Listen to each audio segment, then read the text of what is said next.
नमस्कार, मी अलका धुपकर. IBN लोकमतच्या या विशेष कार्यक्रमात तुम्हा सगळ्यांचं स्वागत आहे. आज भारतातली अशी परिस्थिती आम्ही तुम्हाला दाखवणार आहोत ज्या पेशंट बद्दल बोलायला देखील अनेकांना भीती वाटते.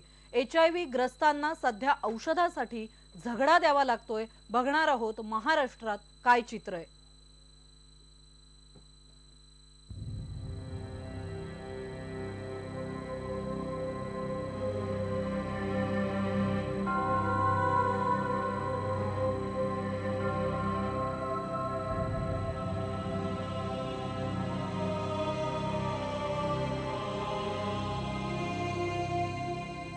लाईन बघा तुम्ही. आता मी फक्त औषध घ्यायला लाईनीसाठी 2 ते 3 तास नुसतं औषधासाठी लाईनमध्ये उभं राहायला लागते.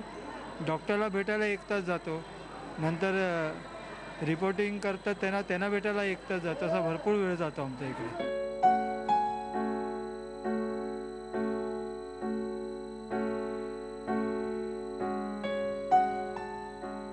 2-2, 3-3 तास उभं राहावं लागतं. तर मी सकाळी 8 वाजल्यापासून आले तरी इथं आता 2, 2.5, 3 वाजून जातात काही टायमाला. गाड्या व्यवस्थित भेटत नाही, चक्कर येते इथं उभा राहिल्यावरती. गोळ्या व्यवस्थित भेटत नाही टायमावरती. काही वेळेस तर महिन्याचे देतात गोळ्या, काही वेळेस 15 दिवसात, काही दिवसात 8 दिवसात बनवतात. त्यामुळे आम्हाला खूप त्रास होतो इथं लाईनीत उभा राहायचा.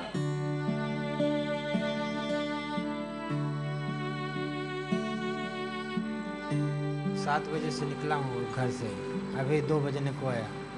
फिर सोचो कि जो इंसान जॉब पे रहता है वो पूरा दिन का छुट्टी लेगा, उसके बाद में ट्रेन में इतना रश रहता है कि हम लोग को विकलांग का वरीयता दिया जाए मैडम। कम से विकलांग के डिब्बे में जैसे लोग बैठते हैं तो हम लोग भी उतना हिम्मत ताकत नहीं है हम लोग के अंदर कि उस रश में हम लोग भी बीच में खड़े होकर वहाँ से आते हैं। 1-1 घंटा 1.5 घंटा ट्रेन में लगता है। और जैसा भी अभी तो हम लोग जॉब भी उस हिसाब से मेहनत का है, ऐसा भाग दौड़ ज़्यादा नहीं कर सकते। यांच्याकडे गोळ्यांची संख्या कमी असल्यामुळे ते मग 7 दिवसाचे देतात, कधी 15 दिवसाचे देतात, असं करतात. जवळजवळ 11 वाजता आलं तर एक दीड वाजतो इथे असं. त्यामुळे पूर्ण दिवससुद्धा फुकट जातो. कुठे जॉबलाच असेल, कोणी जॉबवाला असेल तर त्याचा पण पूर्ण दिवस फुकट जातो. गाडी भाड्याचा सुद्धा खर्च जास्त जातो आणि पूर्ण एक दिवससुद्धा फुकट जातो. म्हणजे असं बघायला गेलं तर त्याचे पूर्ण 3 दिवस फुकट जातात. जर त्याचा महाराष्ट्र म्हणजे मुंबईत कोणी राहणार असेल तर त्याची सोय आहे. जर तो बाहेरचा असेल तर त्याचं काय.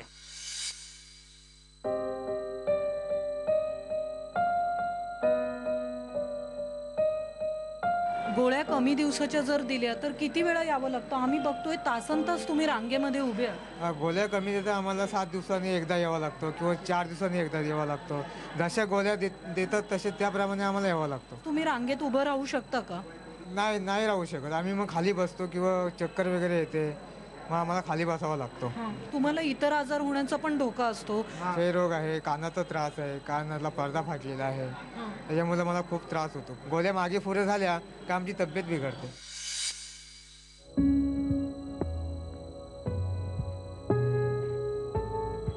दोन 3 वेळा रिक्वेस्ट पण केले. लेटर बॉक्समध्ये ते सूचना पेटीमध्ये आम्ही 20-25 जणांची सह्या करून आम्ही आमचे प्रॉब्लेम पण हे केलं. नाही, घरी कमवणारं कोणीच नाही. फक्त माझी मुलं कॉलेज करून पार्ट टाईम करतात. भाडे देणं लागतं, घरचा खर्च, बाकीचे आहेत व्यक्ती. बाहेर किती रुपयाला पडतं औषध. 2,500. किती दिवसाचं. 15 दिवसाचं. ते परवडत नाही. आणि ते घ्यावं लागतं, पण लोकांकडून पैसेच काढून घ्यावे लागतं ना. आपल्याकडे तर नाही बँक बॅलन्स, मी काय घेऊ शकतो. आपण बघतोय महाराष्ट्रातल्या HIV ग्रस्तांची ही अवस्था आहे. तासनतास 3-3, 4-4 तास दर आठवड्याला रांगेत उभं राहावं लागतंय. कारण आधी 1 महिन्याला ARTची जी औषधं त्यांना दिली जात होती ती आता फक्त 8 ते 15 दिवसांसाठी दिली जातात. महाराष्ट्राच्या बाहेरून मुंबईत जे लोक येतात किंवा गावातून जिल्ह्याच्या ठिकाणी जे लोक येतात त्यांना अशा प्रकारच्या रांगेमध्ये दर 8 दिवसांनी उभं राहावं लागतंय. नोकरीतून सुट्टी मिळत नाही, घरामध्ये काय सांगायचा असा प्रश्न या सगळ्या HIV ग्रस्तांपुढे पडलेला आहे. आपण बघितलं रांगेत उभं राहिल्यानंतर या पेशंट्सना काय त्रास होतोय. पण केवळ मुंबईतच नव्हे तर बाहेरच्या राज्यातून किंवा मुंबई बाहेरून मुंबईत आलेल्या प्रत्येक पेशंटची अवस्था देखील सध्या भयंकर बनलेली आहे। 1 महिन्याचा डोस आधी दिला जात होता, पण आता 8 दिवसातही औषध घ्यावं लागतंय आणि त्यामुळे पेशंटचं आर्थिक कंबरडं देखील मोडून गेलेलं आहे। यूपी मधून आलेले असेच एक HIV ग्रस्त पेशंट्स काल मला मुंबईमध्ये भेटले आणि त्यांनी मला काय कहाणी त्यांची सांगितली ती ऐकूया। रिश्तेदार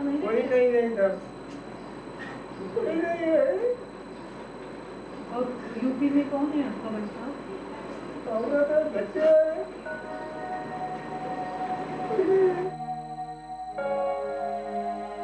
हमको सांस की प्रॉब्लम हो गया अचानक, एक बैग ज़िंदगी में कभी नहीं हुआ था। सांस लंबी आने लगी और तकलीफ बहुत बढ़ गया। फिर जे में गया, नायर में दिखाया तो बोला तुमको एडमिट होना पड़ेगा, तुम्हारा हार्ट की शिकायत हो गई है और सांस भारी हो गई, सांस ज़्यादा नहीं आ रही बराबर। फिर 1 हफ्ता वो भर्ती किया, 1 हफ्ते के बाद में दवा दिया और बोला 1 महीने के बाद में तुम दवा आके फिर ले लेना। जैसे में कितने दिन की दवा दी? पहली ट्रिप में आया तो हमको 3 दिन बोले, 3 दिन के बाद में आ जाओ। फिर 12 तारीख को बुलाया, आज 12 को आया था तो बोला तुम 12 को आ जाओ, 12 दिन ये दवा खाओ और देख लेते हैं तुम्हारा कैसा है क्या है, तो उसके बाद में हम 1 महीने का दवा देते हैं। आज गया, बहुत रिक्वेस्ट किया, बोला हमको कोई प्रॉब्लम नहीं है, दवा सूट कर रहा है, खाना खा रहे हैं, सो रहे हैं, सब ठीक ठाक चल रहा है। तो दवा हमको साहब बढ़ा के दो, हमको यहाँ कोई ठिकाना रहने का नहीं है, खाने का नहीं है, कहाँ हम जाए, किसके पास जाए। तो उन्होंने कुछ मेरा सुना ही नहीं, 7 दिन का दवा लिख दिया, बोला 19 को आना। अभी अब 19 को वापस आना है तो क्या करूँ, आना तो पड़ेगा, दवा कहाँ मिलेगा हमको। तो वो 7 दिन तक कहाँ रहेंगे, इधर उधर कहीं रहेंगे, कहीं ठिकाना मिल गया तो रुकेंगे, नहीं मिलेगा ठिकाना तो कहीं बीटी चले जाएंगे, नहीं बॉम्बे सेंटर चले जाएंगे, प्लेटफार्म पे गुजारा करेंगे और क्या करेंगे। अभी हमको इधर कोई पैसा देने वाला नहीं, कमर में तकलीफ रहता है, हार्ट का भी शिकायत हो गया, काम कर नहीं पाता हूँ। आप क्या काम करते थे? पहले आज के 10 साल के पहला लोकन का काम करता था, तो मेरा कंपनी ख़त्म हो गया, मुंबई छोड़ दिया। अभी ये बीमारी हो जाने के बाद वो भी सब बंद हो गया, मेरा काम धंधा, उधर भी काम धंधा, खेती का भी नहीं कर पा रहे। इधर का आना दौड़ जाना, दौड़ने के ऊपर इतना खर्चा हो गया। 2 महीने से हम खा रहे हैं, बैठ के आया तो भी 2 महीने का खाने का बम्बई का खर्चा आप लोग को तो मालूम है कितना है, 150-200 रुपया रोज का जाता है। और 1 पैसे का ठिकाना नहीं है, भाड़ा लगता है 77 रुपया 80 रुपया भाड़ा लगता है साकी नाका से यहाँ आने में, वो भी नहीं ठिकाना है। और ये लोग कोई मेरी बातें नहीं सुन रहे, दवा देने के बजाय बोलते हैं हम इतना दिन की दे रहे, इतना अपने मर्जी से दे दिया लिख के। फक्त 8 दिवसांची औषधं पेशंट्सना दिली जात आहेत। HIV पेशंट्सच्या औषधांचा जो सगळा एक सायकल असतं ते खूप वेगळं असतं। त्यांना दर दिवशी औषधं घ्यावी लागतात कारण मृत्यूच्या दाढेमध्ये हे HIV ग्रस्त आहेत। सेकंड लाईनची जी ट्रीटमेंट आहे ते पेशंट हे अधिक गंभीर अवस्थेमध्ये असतात। जसे आता आपण हे यूपीचे पेशंट जे मुंबईमध्ये येऊन काम करतात आणि ज्यांना मुंबईमध्ये औषधासाठी झगडावं लागतंय त्यांचा आवाज ऐकला। अशीच परिस्थिती सेकंड लाईनवर असणाऱ्या सगळ्या HIV ग्रस्तांची आहे आणि या HIV ग्रस्तांसाठी काम करतेय मुंबईतली चिराग संस्था, ज्यांनी काही दिवसांपूर्वी याच प्रश्नावर मुंबईमध्ये मोर्चा देखील काढला होता। बघूया चिराग संस्थेचे कार्यकर्ते काय म्हणतायत। म्हणजे आम्ही एक आमच्या चिरागच्या वतीने एक मोर्चा पण केला होता एमडॅक्सला। तिथे ते शिल्पा मॅडम म्हणून आहे, त्यांच्याशी आम्ही भेटलो, त्यांच्याशी चर्चा केली आणि त्यांनी सांगितलं की आमचा हा प्रॉब्लेम नाही आहे, नॅको म्हणजे जे नॅशनल एड्स कंट्रोल सोसायटी आहे तिकडनं कोटा येत नाही आहे बरोबर, तिकडनं जर त्यांनी रेग्युलर पाठवलं तर इथे हे लोक देतील, म्हणजे इथे ART सेंटरला जर दवा रेग्युलर आला तर ते लोकांना देतील। मेन प्रॉब्लेम नॅकोचा आहे आणि नॅको वेळेवर सप्लाय करत नाही। औषधांचा पुरवठाच वेळेवर होत नाहीये आणि त्यामुळे पेशंट्सचे हाल होत आहेत। आपण बघितलंय हा औषधांसाठीचा जो झगडा आहे HIV ग्रस्तांचा तो नेमका काय आहे आणि कसा सुरू आहे ते आपण ग्राफिक्सच्या माध्यमातून बघूया। ह्यूमन इम्युनोडेफिशियन्सी व्हायरस HIV मुळे एड्सची बाधा होते, आपल्या सगळ्यांनाच माहिती आहे। आपण या पेशंट्सना HIV बाधित असं म्हणतो आणि यासाठी अँटी रिट्रोव्हायरल थेरपी म्हणजे ART दिली जाते, पण त्याच्याच औषधांचा सध्या तुटवडा आहे। ARTच्या सेकंड लाईन ड्रग्ज मधल्या 23 पैकी 3 प्रमुख ड्रग्सचा सध्या तुटवडा निर्माण झालेला आहे आणि म्हणून 1 महिन्याऐवजी 8 ते 15 दिवसांचीच औषधं HIV ग्रस्तांना दिली जात आहेत। महाराष्ट्रात एकूण मुंबईसह जिल्ह्याच्या ठिकाणची जर केंद्र बघितली तर 70 ART सेंटर्स आहेत जिथून HIV ग्रस्तांना औषधांचा पुरवठा केला जातो आणि यापैकी 6 सेंटर्सवर ARTची सेकंड लाईन ड्रग्सची जी ट्रीटमेंट आहे ती उपलब्ध आहे। ही 6 सेंटर्स म्हणजे पुणा, औरंगाबाद, सांगली, नागपूर आणि मुंबईतली जी 2 केंद्र आहेत इथे सेकंड लाईन ARTची औषधं पुरवली जातात, ज्याचा सध्या तुटवडा आहे आणि त्यामुळे पेशंट्सचे हाल होत आहेत। नॅकोच्या काही अधिकाऱ्यांशी आम्ही बोललोय आणि त्यांनी दिलेल्या माहितीनुसार पुढचे 3 महिने या 3 प्रमुख ड्रग्स जे आहेत त्याचा तुटवडा कायम राहणार आहे। हे ड्रग्स कोणते आहेत ते देखील बघूया। लोटेन्सिन सिरप आहे ज्याचा तुटवडा आहे, टेनोफेवर गोळ्या आहेत याचा देखील तुटवडा आहे आणि इफॅवेरिन्स गोळ्या आहेत ज्या प्रमुख गोळ्या आहेत ART ट्रीटमेंट मधल्या याचा देखील तुटवडा सध्या दिसून येतोय। आणि हा सगळा प्रश्न देश पातळीवर उचलणारे दिल्ली नेटवर्क ऑफ पॉझिटिव्ह पीपलचे अध्यक्ष विकास आहूजा आपल्या सोबत नवी दिल्लीहून आलेले आहेत। आहूजा जी, आपका स्वागत है IBN लोकमत में। हम ये देख रहे हैं सिर्फ महाराष्ट्र की स्थिति जो है अभी दिखाई है, देश भर में जितने भी HIV पेशेंट्स हैं उनकी स्थिति भी इससे भयानक है। दवाइयों को इन मरीज जो है उनको मिल नहीं रही है, दर दर भटकना पड़ रहा है दवाइयों के लिए। आप इस स्थिति के बारे में दर्शकों को क्या बताना चाहेंगे, कितनी भयानक है ये स्थिति? Delhi network of positive people जो है वो 2011 से जो है, जो अलग अलग जब स्टॉक आउट हुए हैं दवाइयों के HIV के, हम लोग ने रेगुलर बेसिस पे नैको को जो है ईमेल्स, फ़ोन कॉल्स और उनके ऑफिस में जाके यहाँ दिल्ली में उनको जाके एड्रेस किया है। लेकिन अभी अगर हम लोग पिछले 6-7 महीने से देखें तो जो स्टॉक आउट्स हैं ये काफ़ी रेगुलर बेसिस पे हो गए हैं और सिर्फ कुछ सेंटर्स में नहीं, ये अक्रॉस इंडिया हुआ है। पूरे देश भर में हर एक ART सेंटर में हम लोग को ये देखने को मिल रहा है। वैसे आप लोग के इंफॉर्मेशन के हिसाब से जो बॉम्बे में की जो दशा है वो इंडिया में बाकी सब ART सेंटर्स की दशा उससे भी बदतर ही है, क्योंकि जो थोड़ा बहुत हम लोग को पता लग पाता है वो वहाँ पे पता लग पाता है जहाँ पे नेटवर्क जो है एक्टिवली काम कर रहे हैं और जो वॉइस कर पाते हैं जी। और अपनी आवाज़ आगे रख पाते हैं। लेकिन कई ऐसे नेटवर्क्स हैं जैसे ओडिशा हो गया और क्या कहते हैं मध्य प्रदेश हो गया, वहाँ से आपको कभी भी स्टॉक आउट्स की न्यूज़ दिखाई नहीं देंगी क्योंकि वहाँ के नेटवर्क्स इतने एक्टिव नहीं हैं और वो आगे आगे बात नहीं करते हैं। लेकिन Delhi network of positive people ने पिछले month in the month of August ministry of health को एक जी विकास जी, उस नोटिस मुद्दे पे हम लोग आने वाले हैं, लेकिन आप जो बता रहे पेशेंट्स की जो अवस्था है, जो स्थिति है वो भयानक है। दर दर जब भटकना पड़ता है तो पॉजिटिव पीपल जो है उनके ऊपर क्या गुजरती है ये हमें बताइए। मैम एक बहुत अच्छा सा एग्जाम्पल जो है मैं आपको बताना चाहूँगा कि जनरली ये लोग जब भी जाते हैं दे ऑलवेज ना, जब कॉन्फ्रेंसेस में जाते हैं कभी भी जाते हैं, ये लोग कहते हैं कि हम लोग जो है ज़ीरो इन्फेक्शन के ऊपर हम लोग एम कर रहे हैं या HIV इन्फेक्शन को ड्रास्टिकली बहुत रिड्यूस करने की कोशिश कर रहे हैं। एक सिंपल सा ART सिरप होता है, नेवरपिन सिरप है ना, जो एक HIV पॉजिटिव मदर जब अपनी एक बच्चे को पैदा करती है तो वो बच्चे को 2.5 ml कुछ रोज़ों तक दिया जाता है ताकि माँ से बच्चे को इन्फेक्शन ना पहुँचे। एम्स हॉस्पिटल में मेरे पास 2 ऐसे मरीज हैं, बेचारी माएँ, वो रो के उन्होंने अपनी चादरें गीली कर दी हैं, लेकिन यहाँ पे नैको के पास नेवरपिन सिरप नहीं है उन माँ को देने के लिए जो अपने बच्चों को पिला पाएँ जी। और ये सिर्फ ये दिल्ली तक सीमित नहीं है, पंजाब से भी हमें बार बार रेगुलरली फ़ोन कॉल आते रहते हैं जहाँ पे माएँ जो HIV पॉजिटिव हैं वो जिनकी डिलीवरी हुई है वो अपने बच्चों को वो सिरप नहीं उपलब्ध करवा पा रही हैं क्योंकि नैको के पास सप्लाई खत्म हो चुकी है। तो आप सोच सकते हैं कि कितनी दर्दनाक स्थिति है कि एक माँ जो है अपने बच्चे को एक जिंदगी देना चाह रही है लेकिन वो नहीं दे पा रही है। जी बिल्कुल, बहुत ही भयानक परिस्थिती आहे आप बता रहे हैं। आपण ऐकतोय की HIV ग्रस्त देशातले जे आहेत, मग त्या पॉझिटिव्ह असलेली आई आहे जिला मुलाला संसर्ग होऊ नये, आपल्या बाळाला हा संसर्ग होऊ नये असं वाटतंय, तिला काय आज सोसावं लागतंय। आणि महाराष्ट्रात आपण जसं बघितलं गरीब असतील, तरुण असतील, या HIV ग्रस्तांवर देखील खूप मोठं संकट सध्या देशभरात आलेलं आहे। एक छोटासा ब्रेक घेणार आहोत आणि विकास आहूजा यांना विचारणार आहोत की या सगळ्या स्थितीवर त्यांनी कायदेशीर पाऊल उचललेलं आहे. ते नेमकं काय? ब्रेक नंतर पुन्हा भेट.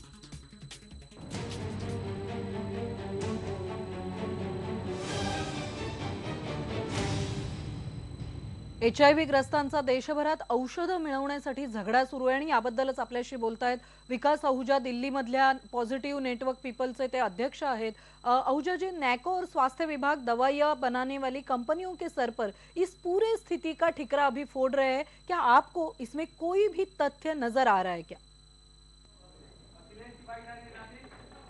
देखिए, हम लोग ने जब नैको से कई बार फ़ोन कॉल के थ्रू, ईमेल के थ्रू, वहाँ पे उनके ऑफिस में वहाँ पे धरना देने के बाद भी जब उन्होंने हमारी बात नहीं सुनी, तो हम लोग को लगा कि अब हमारे पास आखिरी जो रास्ता है वो कोर्ट के दरवाजे खटखटाना ही है.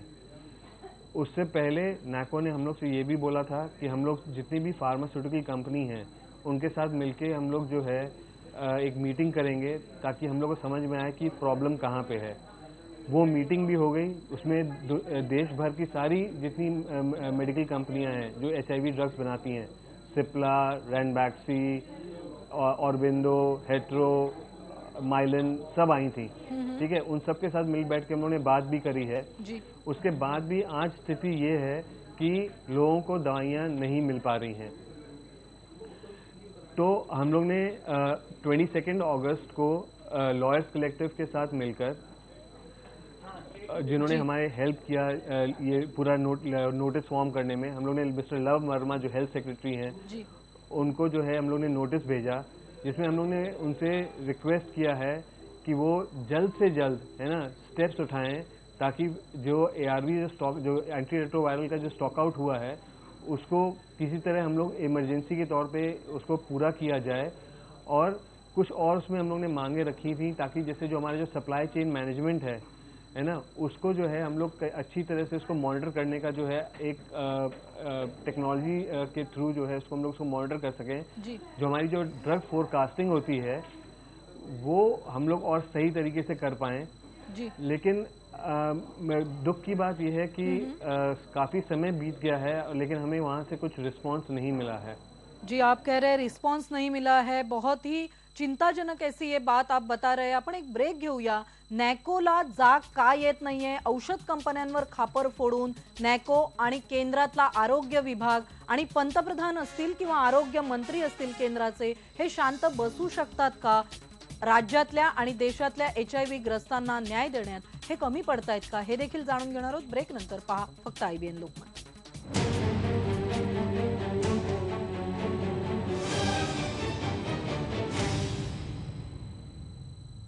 HIV ग्रस्तांचा औषधांसाठीचा झगड़ा आपण बघतोय. विकास जी आपल्या सोबत आहेत. विकास जी, ये स्थिति अगले 2 महीनों के लिए भी अगर कायम रहती है तो HIV पॉजिटिव मरीज है उनके ऊपर इसका क्या असर हो सकता है? मृत्यु ही असर हो सकता है जी. क्योंकि अगर ड्रग्स, अगर जैसे जो दवाई होती है, अगर ये हमारे हम लोग अगर नहीं ले पाते हैं हर 12 या जो भी हमारा टाइम होता है उसमें अगर वो नहीं जाती है तो जो वायरस होता है वो बढ़ना शुरू हो जाता है. जब वायरस हमारे शरीर में बढ़ेगा तो कुछ भी हो सकता है, कोई भी अपॉर्चुनिस्टिक इन्फेक्शन हमको मिल सकता है, TB से लेके कुछ भी, और वो जो है एक अच्छे खासे इंसान को जो है मृत्यु के द्वार तक ले ही जाएगा. जी बरोबर. धन्यवाद. विकास आहूजा जे Delhi network of positive people या संस्थेचे अध्यक्ष आहेत. लॉयर्स कलेक्टिव्हच्या माध्यमातून या संघटनेने केंद्रातल्या आरोग्य विभागाला नोटीस पाठवलेली आहे. आता नॅको हे आरोग्य विभागाच्या अंतर्गत काम करत आहे. नॅकोचं स्वतंत्र अस्तित्व हे जवळपास संपलेलं आहे आणि त्यामुळे ही नोटीस महत्त्वाची आहे. या नेटवर्कने आणि लॉयर्स कलेक्टिव्हने या सगळ्या प्रश्नी कोर्टात जाण्याचा इशारा देखील केंद्र सरकारला दिलेला आहे. येत्या 3 महिन्यांमध्ये HIV ग्रस्तांचा औषधासाठीचा हा झगडा नरेंद्र मोदी आणि केंद्रीय आरोग्य मंत्री थांबवू शकतायत का? फार्मास्युटिकल कंपन्यांवर ते वचक आणू शकतात का? हे बघावं लागेल. या विशेष कार्यक्रमात आज इथेच थांबू. पहा फक्त IBN लोकमत.